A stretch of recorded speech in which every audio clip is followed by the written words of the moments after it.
ही घटना आहे हैदराबादची। प्रशासकीय सेवेतील एका IAS अधिकाऱ्याची 25 वर्षीय नवविवाहित मुलगी तिने तिच्या राहत्या घरी स्वतःचं आयुष्य संपवलं आहे। तिचा मृतदेह रविवारी तिच्या माहेरी आढळून आल्याने एकच खळबळ उडाली आहे। हो, मुलीने स्वतःचं आयुष्य हे तिच्या माहेरी जाऊन संपवलं आहे।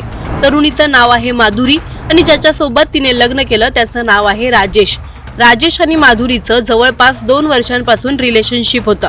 माधुरीच्या घरातून लग्नास स्पष्ट नकार होता, त्यामुळे तिने राजेश सोबत पळून जाऊन लग्न करण्याचा निर्णय घेतला। राजेश आणि माधुरीने मार्च मध्ये पळून जाऊन लग्न देखील केलं। आता मुद्दा मोठा इथे आहे की माधुरीने नेमकं कोणाच्या त्रासाला कंटाळून आयुष्य संपवलं आहे। माधुरीच्या घरच्यांनुसार तिला तिच्या सासरच्या मंडळींकडून त्रास दिला जात होता, माधुरीचा छळ केला जात होता आणि तिच्याकडून हुंडा मागितला जात होता। माधुरीच्या आईने पोलिसांकडे दिलेल्या तक्रारीत राजेशने हुंड्याची मागणी केली होती आणि तो तिचा छळ करत होता। माधुरीला परत सासरी घेऊन जाण्यासाठी राजेश व त्याच्या कुटुंबाला पोलिसांची मदत घ्यावी लागली होती।